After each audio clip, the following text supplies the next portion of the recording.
I don't want to be necessarily the one-trick pony. People have a lot of depth. I think there's creativity in everybody. And to allow yourself the opportunity to explore that is a really wonderful thing. And a lot of it is because it forces you into your fear and vulnerability, frankly. When you go into any kind of creative expression, it's like you go where it's scary and where you're vulnerable, period. I mean, that sort of like is part of the human condition, right? It's part of like what it is to be alive. I'm Katie. I'm Anna. She's a psychotherapist. And she runs a photography empire. Together we make music and we podcast to encourage ourselves and you to do the things that scare us most. Welcome back, everyone. We are so glad you're here. Today we talk with the incredible Audrey Hall, who after finding herself in a place of burnout almost 30 years into a successful commercial photography career, explains in great detail the journey she went on towards, as she calls it, a path of joy. She tried many things on for size until something finally stuck. I love hearing her perspective on starting late, being afraid all the time, and refusing to stop learning new things. Thank you, Audrey, for sharing so much wisdom with us here, and thanks to all of you for tuning in. We hope you enjoy. I'm Audrey Hall. I'm an artist living and working out of Livingston, Montana. My work is based mostly in photography. I have two kind of sides of my business. I have a commercial side of my business, and I have an art side, the studio side of my business, which is more of my own personal expression that it's my own personal expression, I guess, rooted in landscapes of a variety. Kind of, maybe more scenes or mini stories, mini reliquary Santo scenes, story, like kind of story type scenes that are rooted in landscape, and that I basically have, sell through galleries, and then I do commissioned work. And most recently, I've been starting a journey with music. And kind of like combining sound and pictures and songwriting and weirdly playing in the world, which I feel like I have no business doing, but for some reason I keep doing that. The opportunities just keep coming. So I just keep putting myself in that position. That's awesome. Tell us a little bit about that music journey, not to skip ahead, but you kind of just briefly threw that out there. Tell us what that's been like. In the realm of like scary things, it's probably been the most scary thing that I've done. Yeah. It sort of came, I've had a pretty long career so far, which I've been so fortunate. I started taking photos in 1991, so I've been doing it a long time. Amazing. And my business has sort of evolved in many ways through that, and like what I shoot and how I shoot and who I shoot for. And a few years ago, I just suffered like really severe burnout. I was riding this incredible wave of work. I had this amazing project a documentary project that took me all over the world with a Pulitzer Prize winning writer. Wow. And it was extraordinary. But as some of those extraordinary opportunities they're not very high paying. So in between travels, I was coming back and doing my commercial work, and I rode that wave for quite a while. And when the documentary finished and I came home for the holidays, I got really sick. My body basically just broke down. It was like, no more. It was like, no more. And I just suffered like a pretty intense burnout to where I basically lost, I felt like I lost my vision and my passion for what I do. I literally just couldn't do it. And so I think I took that was in December, and I think I took my first photo in July. Wow. Wow. I just couldn't do it. And I didn't know how to get back to it. So I was pretty gentle with myself at that moment in time. And in those sort of 7 months, it was sort of this exploratory period because, at about month 3 of, not working, I was like, ooh, am I going to have to find a new career? Like, what's going on here? Right. This is, maybe this isn't just like a little like blip or phase. Right.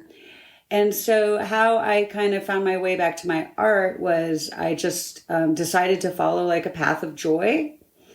And so I just started saying yes to things that really sounded fun. Wow. So I That's was amazing. doing, like, my friend invited me to join a ceramics class, and I started playing the guitar, and I was, drawing sometimes. I was like, I don't know, spending time with friends, sort of reconnecting, kind of reconnecting with a sort of like basic, I don't want to say purpose of life, but kind of like trying to root myself back into like a sense of wonder and joy and that sort of spirit, and to see where that would lead me. And that's sort of what led me into this, like split personality in the art world. Awesome. Because the music sort of stuck. The music was the one thing that I was doing in that period that I'm still doing today. Yeah. And so that was like 4 years ago, I think. So that's kind of how I found my way back to photography, back to art, and weirdly, discovering music and working with music, which is oddly kind of snowballed. Yeah. In a great way, and insanely scary. Like every aspect of it is scary to me. It's scary to be a beginner after having proficiency in another craft. Yeah. It's scary to write and put yourself out there. Going into the recording studio is scary. Performing live was just terrifying, and still is. Yes. So check. Check. And it's like it was pretty funny. I recently did a show with some friends of mine over the holidays. It was really fun. They were all, of course, like, much better than me, much more well-known than me. Some of my friends are actors in the film business, and they were there, and they were also like singing and playing and putting themselves out there. And I was talking to one of them before the show, and he was so funny because I was like, Jeff, I'm so nervous. And he's like, I know, right? He's like, why do we put ourselves through this? And I'm like, yeah, why? Like, why do we do this to ourselves? Yeah, why? And he's like, I know. He's like, it's so terrifying beforehand, but the experience and the connection and what you walk away from is so great. It's like, makes it worth it.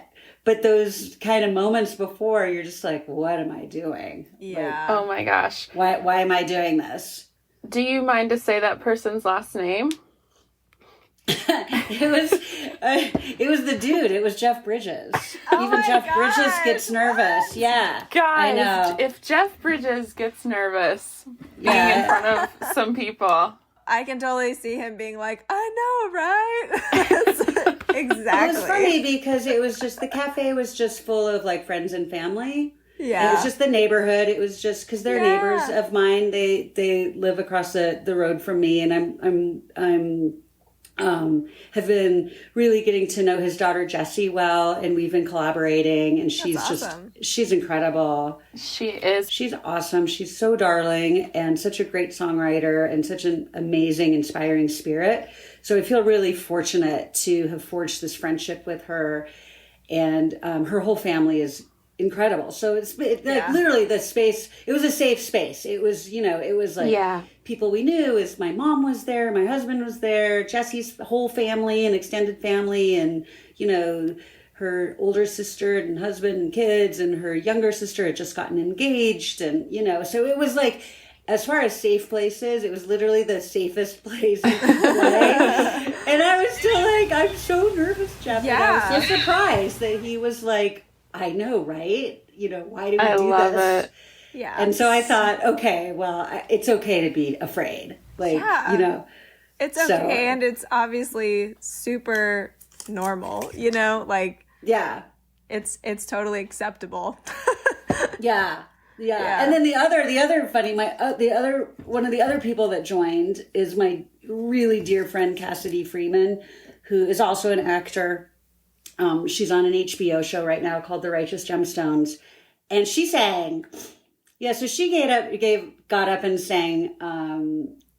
And she was so funny. She was like, Audrey, I was shaking the whole time. Oh. And I was like, I didn't see it. Like, you didn't even seem nervous. She was incredible. Like, she's such a beautiful voice, and she just rocked it. And, even she was nervous, and I was just like, okay. It's okay. That's awesome. I can be scared, and and you feel like supported. It's like it's like you're not the only one in that boat, and everybody tells me, like, that little bit of nerve is actually a good thing. It it keeps you like present and paying attention. So it's actually a great tool to check in with. That's an interesting point. Yeah, because. Just to go back to what you were sharing a little bit, like you were sharing that you've had this amazing photography career, and you still came to that place of burnout. And, I can personally relate to that. I think probably a lot of people can, or something similar. And it is that piece, right? It's like once you master a skill, you don't have those emotions anymore necessarily. You don't have those emotions of fear or, that struggle of like having to keep learning necessarily. So I love that you just are putting yourself out there and really working hard on something else, even though it does scare you. Yeah. I mean, the interesting thing is that I feel like there's still fear in the craft that I'm comfortable with. It's just the nature of it is really different. Yeah. Sure. Because I think that we all sort of face like this whole like fear of failure.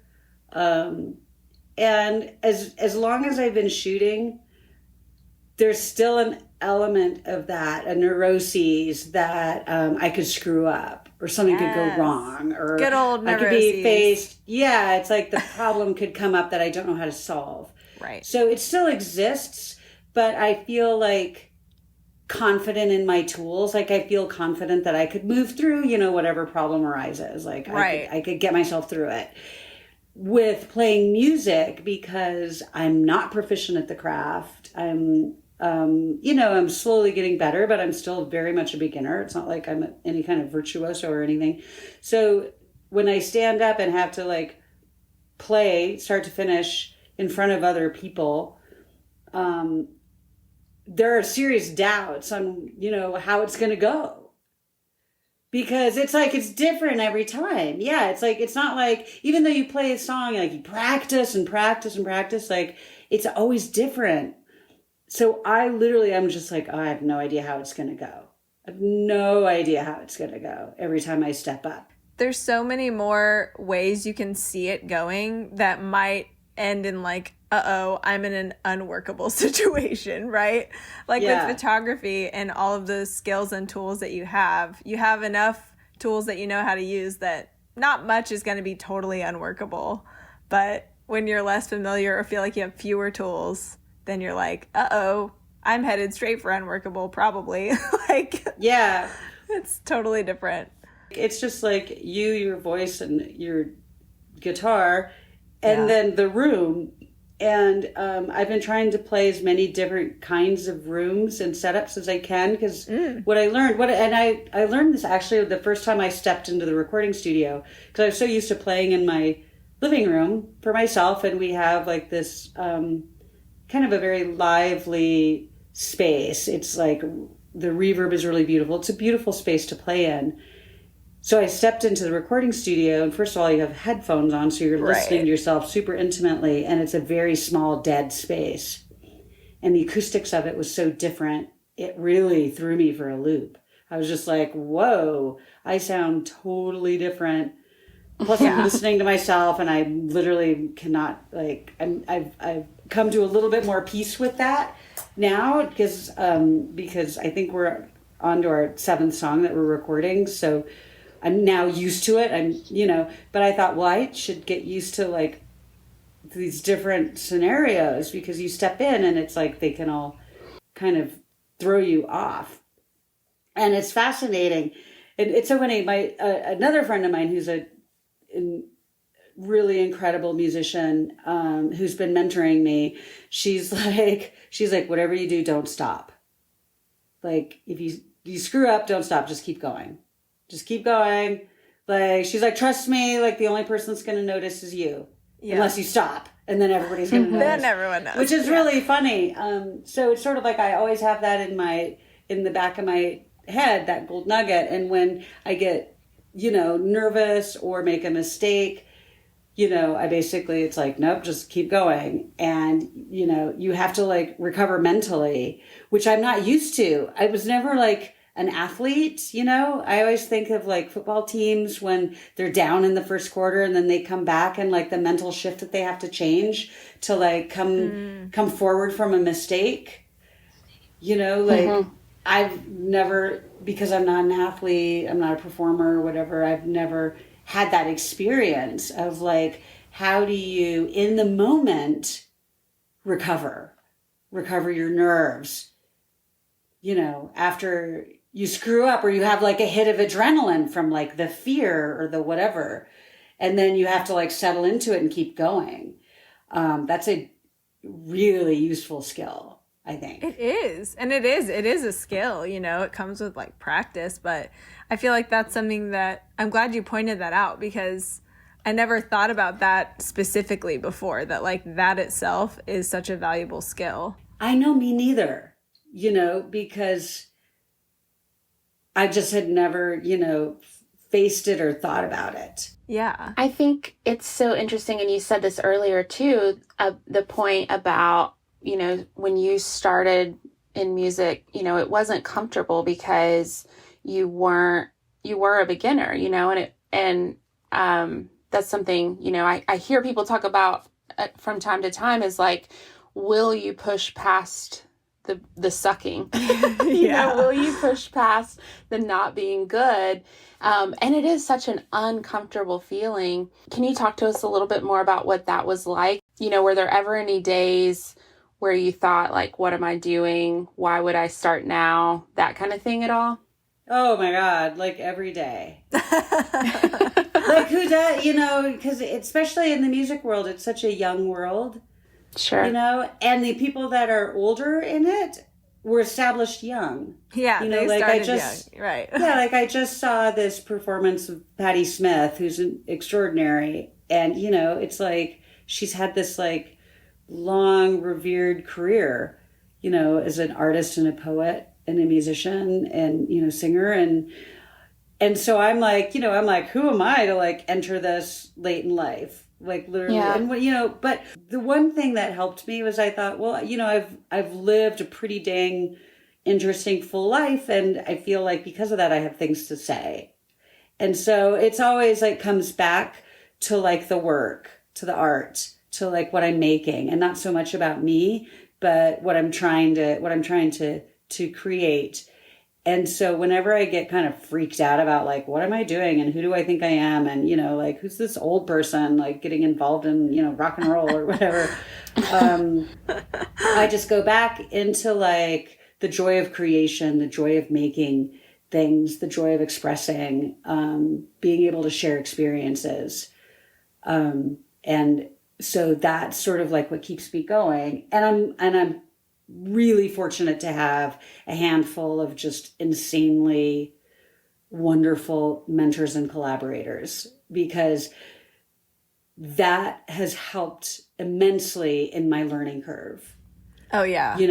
For sure. So, and that makes a big difference. So you know, it's like I'm getting better, you know, and I'm having a lot of fun. It's like there's a lot of joy in the process, and I'm working with, like, you know, my favorite people. That's awesome. So it's a great excuse to hang out with, like, you know, like-minded, talented, inspiring, you know, like a tribe of really talented, inspiring people. It's so incredible that burnout led you here, you know, like something in you knew, number one, to be gentle with yourself when you were feeling ultra burned out. And number two, that fun was some sort of antidote for that, you know? And I think we use the word fun really flippantly, like, oh, it's fun. But you're like saying your sense of wonder and joy and like meaningful art, like all of that is part of fun too. And totally. I just think it's really interesting that, like, you used the word circuitous earlier, and I gave you lots of vocabulary points in my mind when you said that because I love that word. But it has been circuitous, and it's like some of the worst has led you to some of the best that you never expected.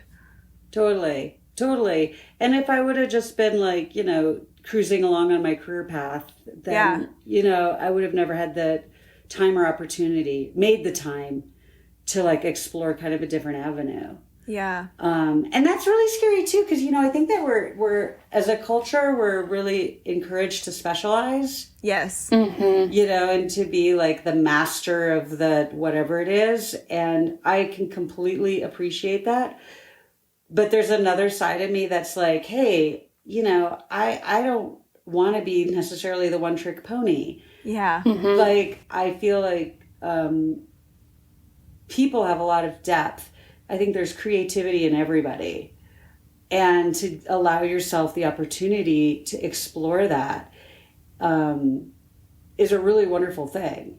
And a lot of it is because it forces you into your fear and vulnerability, frankly.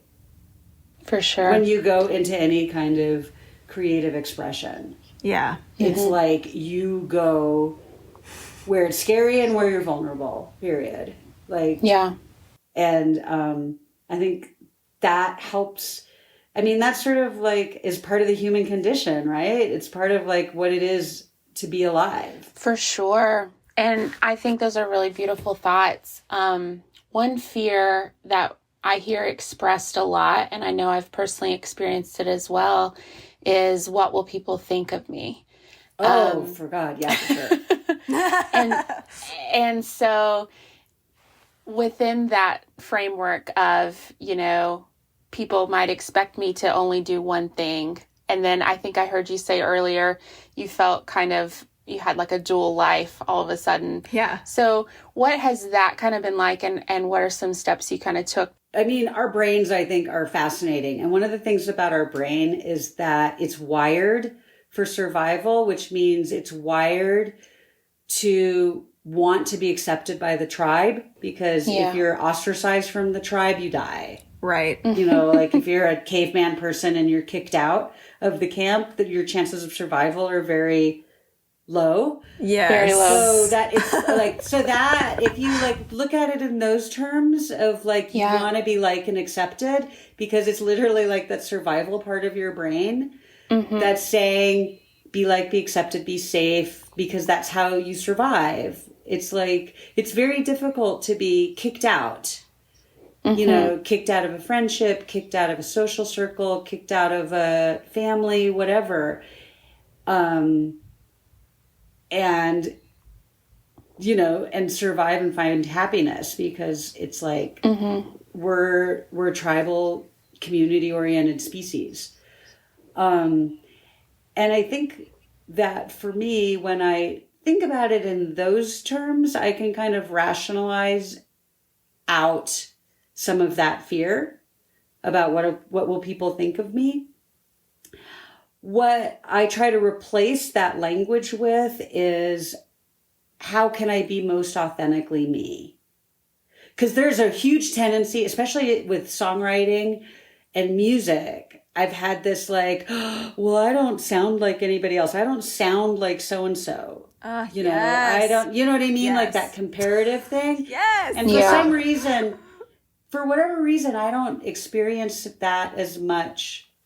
For whatever reason, in my art, I don't compare myself as much. And I don't know if it's just because I've been doing it longer and I'm more confident in it, you know, or because I like learn, like I see all this other art around me and I kind of like draw inspiration from it, but sort of like it gets filtered in my body and my brain and, you know, and then it like gets kind of spit back out in my way on my canvas. But with music, because of, I think, my inexperience, and I don't have any music theory, and, you know, it's like when I hear other people play and they're amazing and their voice is amazing, and, you know, I'm just like, wow, why can't I be like more like that? Or why can't my songs be more like that? Or I wish I could write more like that. And I've been really trying to replace that with like, you just have to be the most authentically you.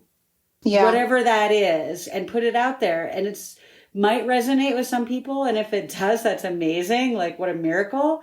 Yeah. But chances are it couldn't, you know, because music doesn't resonate with everybody. Like, all music doesn't resonate with everybody, just like all art or writing doesn't resonate with everybody. So I think I've just been trying to replace language instead of like, what do people think of me? I've been trying to think about like more like, how can I be most authentically me, and how do I put that into the world? And then just let it be at that. And, you know, the conversation kind of goes no further. Yes, I think that's such an important reminder for sure. I think I used something similar to that when we were kind of going through this process as well. We live in an Instagram world, right? And and to me, it's like trying to think in those terms is just purely exhausting, because it's like, okay, well, I'll have a page for this, and I'll have a page for this, and I'll have a page for this. Yeah. And then it just feels like, oh my gosh, like, what am I doing? I work with a lot of writers in my coaching business, and I was talking to one the other day who she was saying she was afraid to write about some things. She didn't know how she'd come across and that sort of thing. And I just had to remind her, it really is, when you're writing what's true to you and writing from your own experience, that's what's going to connect to people. I have to believe that the same is true in music and with whatever you're doing. Right. If you're putting out your authentic self, like you said, it is going to resonate because it's honest, you know? And I just think that's so important. Yeah. I think that's so true too. Like, people often feel really unqualified when they're gonna put out art or they're going to write something. They feel like, well, who am I to like write about this? Like, who am I to kind of broadcast this message or whatever? And it's exactly right what you're saying, Katie. Like, if you're saying something that's part of your experience, who has the right to challenge that? You know? Yeah. You lived it. It's your experience. And that is plenty qualification. Yeah. Yeah. I mean, everybody has wisdom. In finding your authenticity, to me, it's always been challenging. It's like the whole branding, you know, like anytime somebody starts talking about personal branding, my eyes literally glaze over and I'm just like, and I check out. Right. And I'm like, I don't know, you know, I've tried to do like these, you know, Instagram courses and like the personal branding and finding your voice and who are you and all this. And, it's been really, really challenging. It's like to sit down and look at yourself and go and ask yourself, like, who am I? What am I passionate about? What's my why? Yeah. Especially in art, because, you know, I'm not saving the world, right? I'm like, you know, making art and music. And so I think that that process can sort of like raise into question, you know, like your validity or your stance in the world. It's like, you know, it's easy to diminish that and say, I'm just an artist. Whereas I think that making art is one of the bravest things that you can do. I mean, granted, it's not, you know, curing cancer, but it's like the world, I can't even imagine a world without art and music. They permeate our lives every day, nearly every moment of every day. So it is an important thing. And in the kind of quest to sort of seek authenticity, we evolve, right? Like I'm not the same person I was when I was 10 or when I was 18 or when I was 28.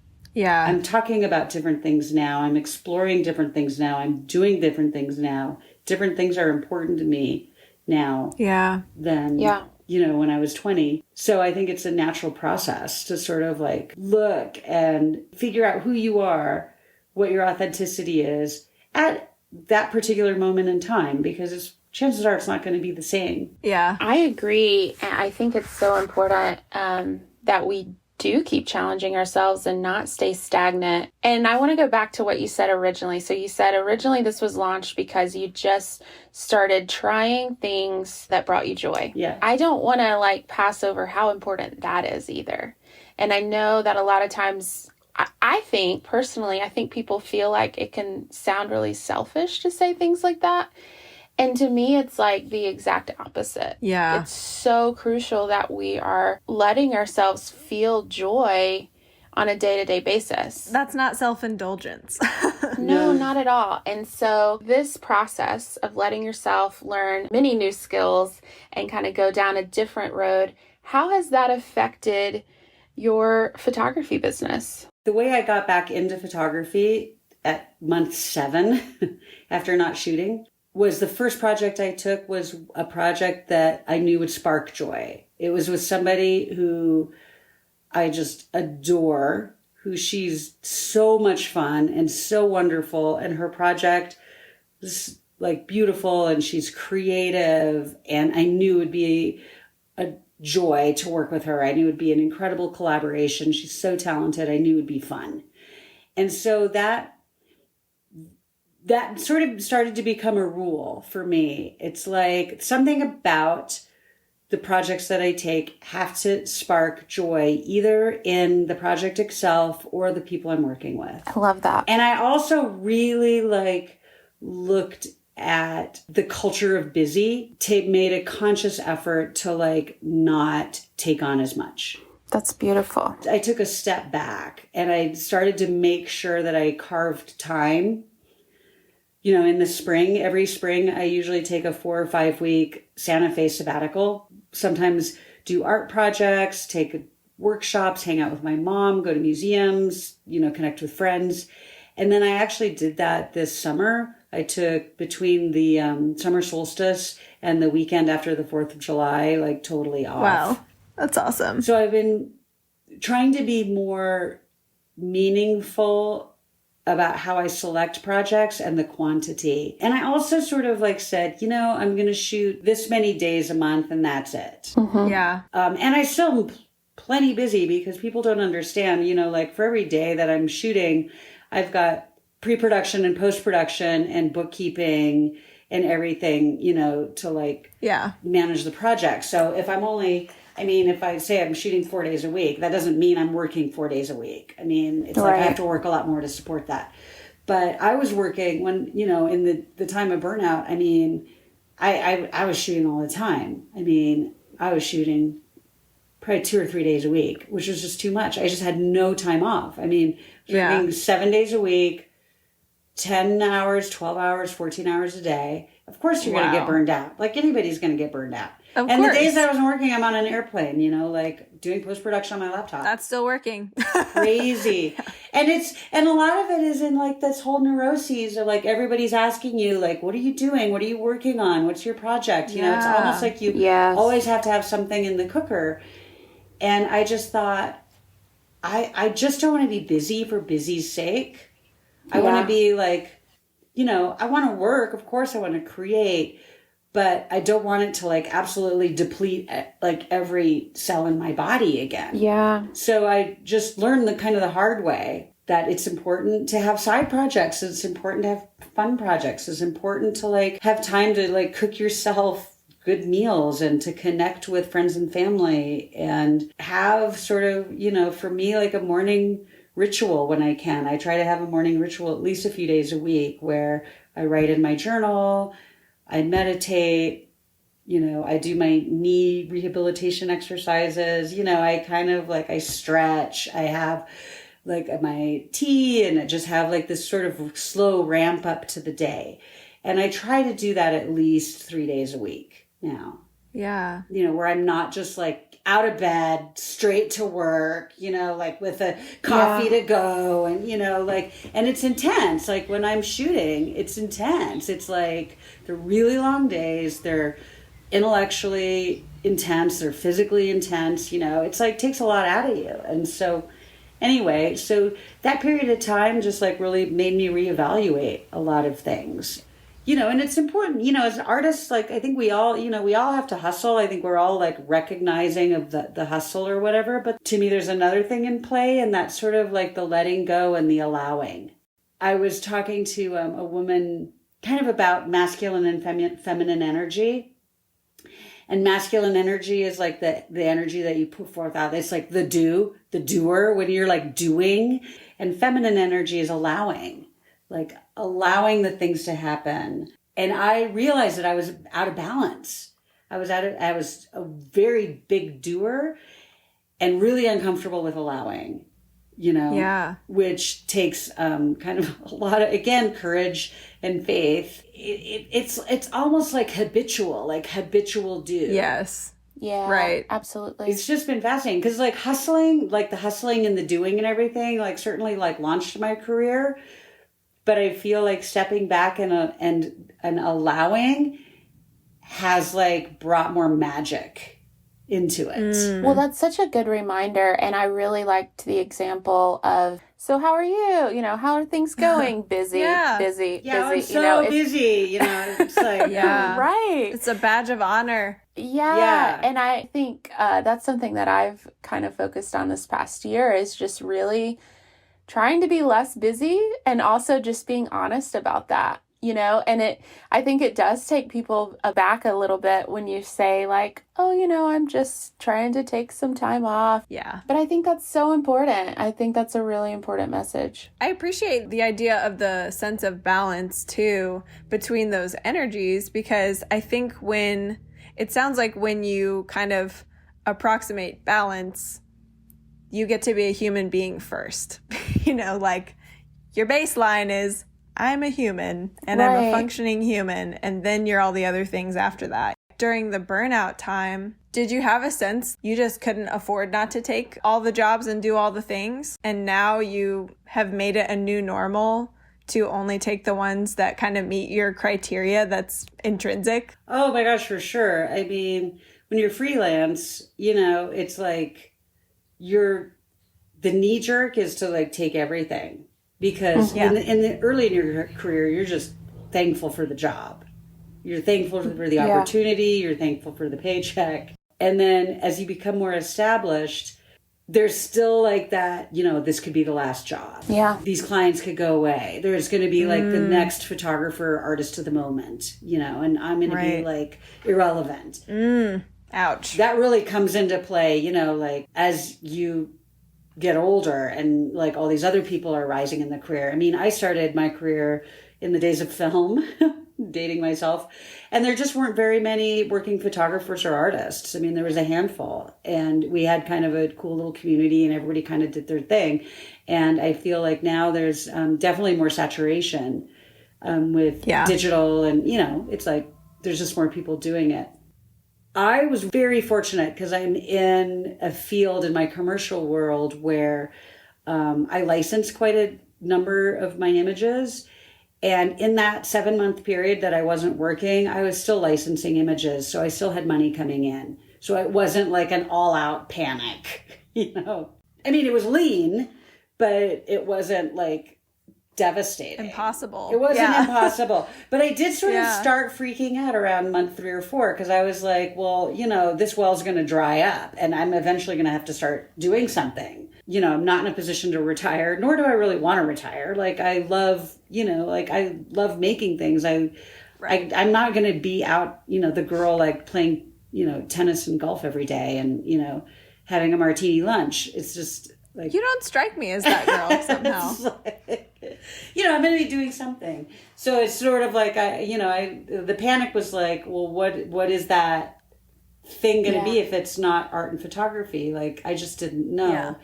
So I was grateful to kind of come back to it. For people out there who maybe are in like a 9-to-5 or paycheck to paycheck and who are kind of feeling these things, but also not maybe feeling quite as much freedom to take a step back, would you have any advice on where they could start for themselves? Totally. It's a process with a tipping point, or it can be. So when I first started, so my background is in architecture. I went to architecture school. I apprenticed for a really great architecture firm who is actually now one of my clients, one of my retainer clients in my commercial world. Nice. But I was miserable. Like after the year of apprenticing, I knew that just wasn't going to be my career path for a number of different reasons. And so that was the first like 9-to-5 steady job that I purposefully quit to like pursue a different career trajectory. And I was really young, I was in my early 20s, which is a lot easier to like change gears, when you don't have like a family and a mortgage and, like all these sort of expenses. But what I did, my friend Amanda Fortini calls it like the art adjacent careers. It's like getting you in closer to what you want to do with an opportunity that's going to pay you. So say you want to be a filmmaker, that might mean that you enter via being a production assistant, or you find an art adjacent, something that gets you close to what you want to do, but it may not be exactly what you want to do, but it gets you closer to the experience, it gets you some money, it gets you going. And so I started as a production assistant. My first job was with Bruce Weber on a big fashion shoot in Montana. I think it was paid like $50 a day to like run coffee and drive people to the airport and everything. And what I did was I took these jobs, and they would be, anywhere from like a few days to a week or two. And I would like bank all that money, and I kept my expenses really low. And in that off time, I would work on my own thing, start working on my own business. And it was a process. And there definitely was a tipping point between like when I was starting to do more of my own thing and less of the assisting thing. And by that time, at the tipping point, I was producing movies. I was location scouting for all these like national directors. So I had kind of moved up the ladder in that world, but then I'd also sort of moved up the ladder in the art and photography, my commercial world. And then there was this tipping point, and then pretty soon I was doing no producing work. I made that conscious decision to stop doing that work and transition 100% to my photography. But it didn't happen overnight. It took some years. And now what's interesting is that I feel like I'm in this sort of like the same boat. It's like, well, like my 9-to-5 would be considered my commercial business, which, I actually love doing. I don't think I would give it up 100% because I find a lot of joy in that work. But there's other aspects that for me that need to be explored, and that's like the art and music world. So now I'm sort of in a bit of the same boat, where I have like a 9-to-5 job, but I'm also exploring new avenues of art and creativity. And who knows where it's going to go. Like I've decided to put very little pressure on myself, especially in music. At this point in time, to have it be like a sustaining income. I've just shelved that, you know what I mean? It's like all I want to do with that right now is explore it. Is actually do it. Is actually do it and have fun and and just sort of like see what that experience is. And it's a little bit the same with my art. I mean, there's a little bit more pressure in my art because it is a profession for me. So it's like I'm just not making art just to make art. It's like I do sell it. I do work on commission. It's like, So I do have to think about that a little bit more strategically and as far as the business goes. But my art income, is nowhere near eclipsing my commercial income. So it's sort of like I'm back in this balancing boat. So I think for anybody out there who has a 9-to-5 job, who's considering a leap to something else, maybe something more creative, my advice would be to enter in something adjacent to their interest. And then allow it to be a process and gather as much information as they can, like work on your craft, work on your networking, work on your, portfolio, work on all those things. And if you're doing that while in a position where you're adjacent, and then also by having a job that's like so far away, say finance or something, and it's very, very far away from, and you want to be in filmmaking, maybe there's a segue in there where you can explore like producing. Yeah. And to also the other thing that I highly suggest is to find a mentor and to surround yourself with people who are way better than you are. I mean, it can be humiliating and it can be frustrating. And like a lot of times I'm just like, it's like, here, you just play it, right? Like with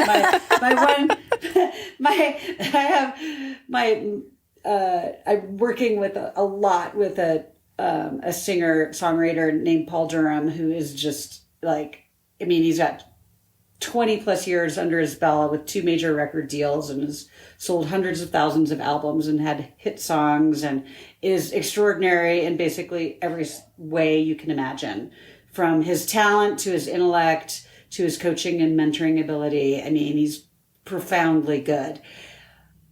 And I'm literally like half the time, he'll be like, just play it like this, and he'll like do whatever. And I'll be like, you know what? You should just play it.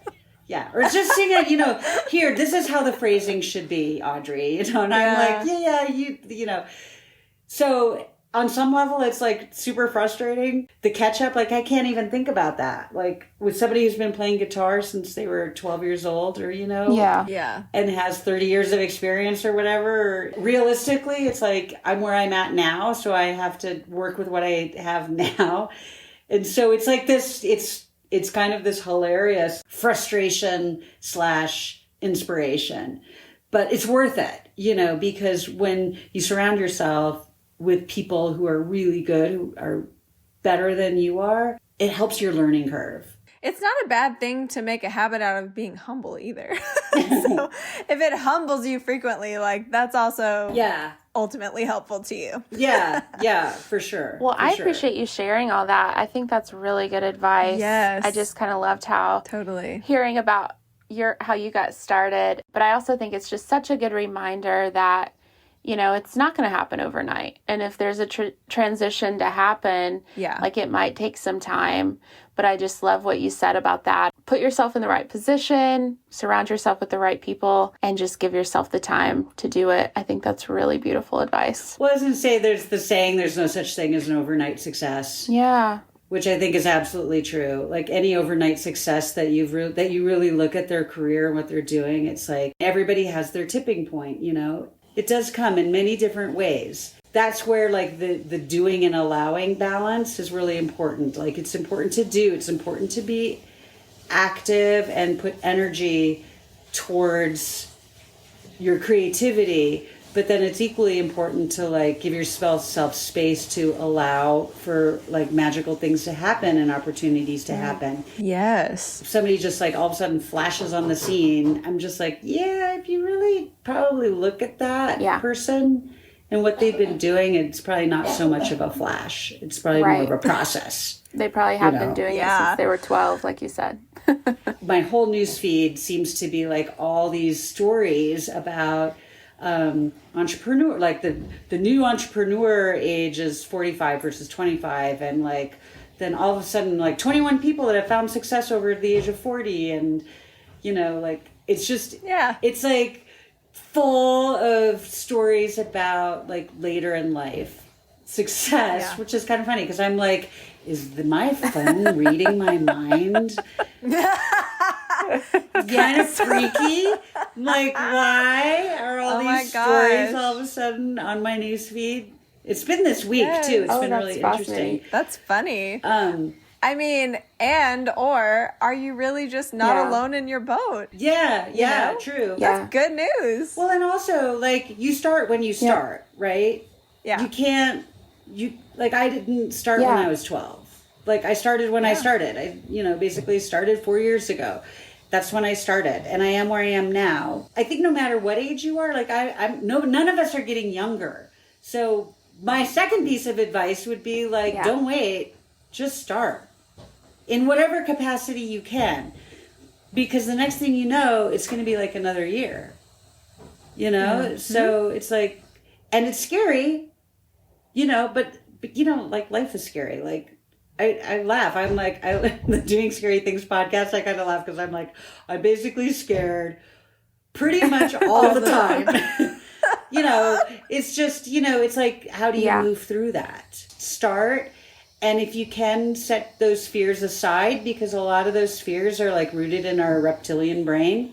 And if you can just say, I recognize that I have fear and I know why, and it's probably doesn't make any sense, or there's no like real reality around it, and so I'm just going to do this anyway. Mm-hmm. Yeah. I'm just going to like risk failure. Like, love it. Failure just, it happens. Go do the next thing. And actually success is really weirdly the same thing. It's like, for me, like when I finish a project and put it out in the world, I'm like, oh, that's nice. And then I literally am like, okay, now what am I going to do? Now what's next? So just as much as like you can leave failure in the past, I almost think you leave success in the past too.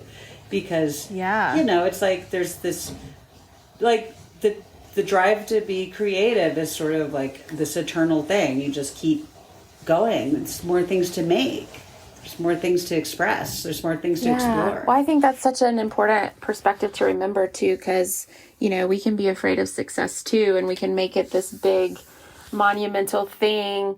And I love the way you're talking about it. It's like, yep, you can do it. You can reach that. And then you're probably going to want to try something else, So I think that's such a healthy perspective to just like, let's just take things as they come, right? And just do the best we can with what we've got now. Yeah, totally. And there's all kinds of successes, That's the other thing that people don't realize. Like there's the accolades, like I got the award, I did the thing. It's like my film got in the festival or whatever. But those are sort of like weirdly all moments that kind of pass. And I feel like to me, the joy and the happiness for me is very much rooted in the process. It's very much rooted in like the making or the creating of the thing. Yeah. The writing the song, the recording the song, the collaborating with friends, playing a gig, being on a shoot, and the camaraderie of the shoot and making these beautiful, amazing images. The recognition or whatever, like what we sort of consider like success, which is basically the recognition of your work, is, awesome, but it's like weirdly temporary. And it's kind of, in a way, it's sort of like like a little blip. Like it's the little blip that you can put in your bio or whatever, but it's not the source of happiness. And it's certainly not why we do what we do. Yeah, and it is so short-lived compared to the actual experience of doing it. Yeah. I love that. And what I heard you say was that the joy is in the scary moments. Oh, for sure. I'm just hearing Jeff Bridges in my head right now going, I know, right? If there's any way for you to get a clip of him actually saying that, just forward it on. We'll drop it in. We can all just have it in our heads forever. I know, right? I just love that. Why do we do this to ourselves? I love it. If he's scared, then I'm fine being scared. All the nuggets. It's like all the nuggets. I remember like the first, Jesse and I did a show together in September, and for fun, for a teaser, we dropped into an open mic and each played a couple songs, and she played first. And as she was walking off and I was walking on, she looks at me and she's like, "Don't look at anybody." Oh my God. It was like, like the advice. I love that advice. Yeah. Being on the stage, it was hilarious. Don't look at anybody. I could just imagine you being like, okay, where do I look? Do I look at the ceiling? Do I look at the floor?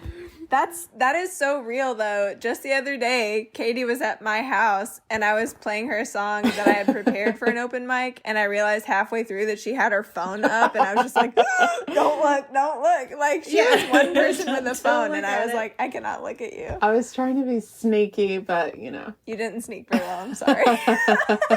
Actually, you did probably, because it took me a while to notice. But so funny. Yeah, it's so funny. It's like, I love all the nuggets from my friends. Like, don't ever stop. Don't look at anybody. I know there's other ones that have come my way that I've just been like, that just make me smile and realize that we all share that same vulnerability, no matter how good. Right. It's like, no matter how good, no matter how seasoned people are, no matter how experienced, it's like, there's still moments that everybody has where you're like, ooh, that's scary. Yeah. Which is reassuring, because I feel like, okay, this is just part of it. It's just part of the experience of like creating things and making things and putting them out there. And it's a shared experience. And that's awesome. It really is. Audrey, thank you so much for chatting with us today. This has been so inspiring and so encouraging. Oh, it's the best. Well, thank you for having me. I really appreciate it. It's been so much fun talking to you girls. Thanks for joining us today on the Doing Scary Things podcast. If you liked today's episode, please subscribe so you never miss one, leave a review, and share it with a friend. You can find our show notes and all kinds of other information at doingscarythings.com, as well as our new album, Whisper, under the band name Jasper and Jade. Until next time. I'll just have to be here in spirit. How do you talk like that without moving your mouth? Are you a ventriloquist? Yes, I'm working on that.